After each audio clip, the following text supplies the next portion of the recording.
ক্লাসরুমেই বসলো বিয়ের আসর। সবাইকে অবাক করে সিঁদুরদান মালা বদল করলেন শিক্ষিকা ও ছাত্র। ভারতের নদিয়ার হরিণঘাট মাওলানা আবুল কালাম আজাদ ইউনিভার্সিটি ম্যাক আউটে এই ঘটনার ভিডিও প্রকাশ্যে আসতেই ব্যাপক চাঞ্চল্য ছড়িয়ে পড়েছে। ভিডিওতে দেখা যায় বিশ্ববিদ্যালয়ের ক্লাসরুমের পোডিয়ামে উঠে এসেছেন ছাত্র এবং শিক্ষিকা দুজনেই। এ সময় ছাত্র সিঁদুরদান করেন শিক্ষিকাকে এবং দুজনেই মালা বদল করেন। এমনকি সাক্ষীর উপস্থিতিতে একে অপরের স্বামী স্ত্রী হিসেবে মেনে নিয়েছেন।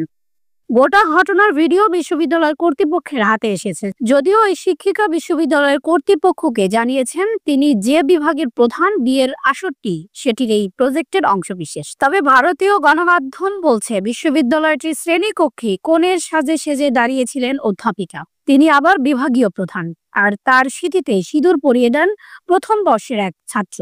এই ঘটনা নিয়ে গোটা ক্লাসে এবং বিশ্ববিদ্যালয়ে শোরগোল পড়ে গেছে।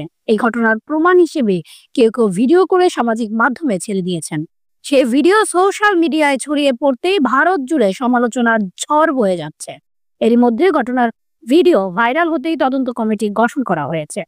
ভাইরাল ভিডিও থেকে জানা যায় গত 16 জানুয়ারি ক্লাসরুমের মধ্যে বিয়ের আসরটি বসে। মালাবদল থেকে শুরু করে সিঁদুর দান সবই দেখানো হয়েছে বিশ্ববিদ্যালয়ের ক্যাম্পাসের ক্লাসরুমের মধ্যেই।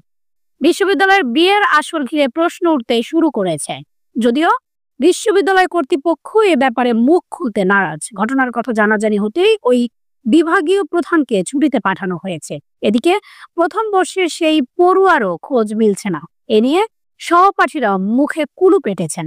বিশ্ববিদ্যালয়ের ভারপ্রাপ্ত উপাচার্য তাপস চক্রবর্তী বলেন, বিভাগীয় প্রধানের বিরুদ্ধে তদন্ত শুরু হয়েছে। ক্লাসরুমের তার এই আচরণের ব্যাখ্যা চাওয়া হয়। মৌখিকভাবে উনি জানিয়েছেন একটি প্রজেক্টের জন্য ক্লাসরুমে অভিনয় করেছিলেন, কিন্তু মালা বদল সিঁদুর দান প্রজেক্টের অংশ হলে এবং পুরো বিষয়টি অভিনয় হলে বিভাগীয় প্রধানকে কেন ছুটিতে পাঠানো হলো সেই ব্যাখ্যা অবশ্য দেননি বিশ্ববিদ্যালয় কর্তৃপক্ষ।